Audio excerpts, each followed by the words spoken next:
Donc, bonjour, dans cette vidéo-ci, je vais vous présenter le site internet Didacti.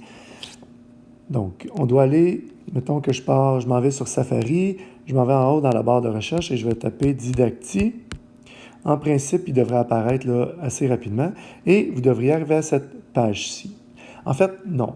En fait, il devrait se connecter automatiquement. Il devrait reconnaître la connexion de votre enfant, mais advenant qu'il ne s'en souvient pas, bien, il doit aller cliquer sur Connexion ici et rentrer le nom d'utilisateur et son mot de passe.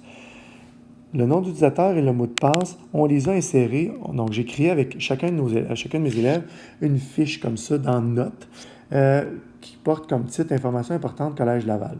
Donc, dans cette note-là, ils ont le numéro de fiche, les numéros de leur cadenas, advenant qu'ils les oublient, le pluriportail, donc pour se connecter au pluriportail, pour Didacti, pour Google Drive, puis ma zone CEC. Donc, en principe, là, il devrait avoir toutes ces informations-là à portée de la main, advenant qu'il arrive à la maison puis qu'il ne se souvient plus d'un mot de passe. Donc, Didacti, le nom d'utilisateur commence par CL1 A commercial, une série de chiffres, et le mot de passe pour tout le monde, c'est leur numéro de fiche qui commence par 400 quelque chose. Donc, advenant qu'il doit se connecter, que le Safari ne le reconnaît pas, donc il doit aller chercher ces informations-là dans les notes, là, informations importantes Collège Laval.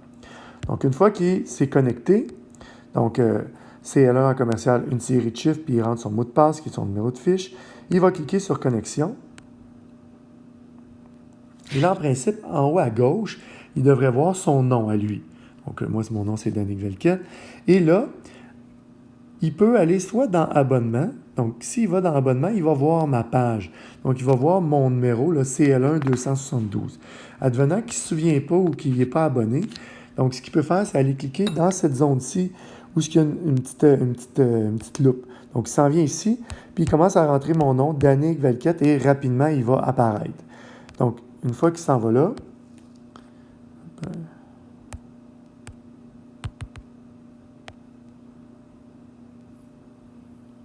quand il va apparaître, il va arriver sur cette page-ci. OK? Donc, en fait, il devrait voir cette image-là avec moi là, en arrière, puis mathématiques, mais il ne verra pas toutes ces choses-là. Il va voir seulement, pour l'instant, cette activité-là qui s'appelle le sens du nombre. Pas trop facile, pas trop difficile à reconnaître avec toutes les vaches. Donc, pour chacune des notions qu'on va avoir pendant l'année, là, on commence avec le sens du nombre, mais éventuellement, il va y avoir les statistiques, il va y avoir les opérations avec les entiers, les probabilités, l'aire des figures, etc. Donc, à chaque fois qu'on va entamer un nouveau chapitre, il va y avoir un nouveau cours comme ça qui va être créé sur Didacti. Donc, présentement, il y en a juste un, donc il va cliquer dessus. Et, comme vous pouvez voir, à gauche, il y a un menu avec une table des matières. Donc, Didacti, c'est là-dessus qu'on va déposer toutes les notes de cours. Donc, tous les documents PDF pour les notes de cours, on va les déposer là-dessus. On va déposer les exercices aussi, des devoirs, des problèmes écrits, des récupérations, des exercices supplémentaires, de la révision, etc. Donc, c'est là-dessus que, je dirais, 99% là, de ça avec quoi on va travailler va se retrouver. Il va y avoir aussi le cahier point de main, mais ça, c'est à part. Là. Mais souvent, les notes de cours, les notes de cours vont toujours être là. Des fois, il va y avoir des petites vidéos aussi qui vont se retrouver là.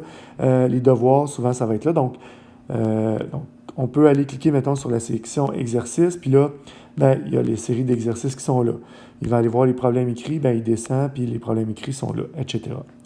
Donc, c'est comme ça que ça fonctionne, Didacti. Donc, à chaque fois que vous allez avoir un devoir, ça va toujours être marqué, exemple, devoir, le numéro de l'activité, Didacti, section exercice. Donc, si c'est le cas, on est dans Didacti, on s'en va dans la section exercice, puis là, on recherche l'activité en question.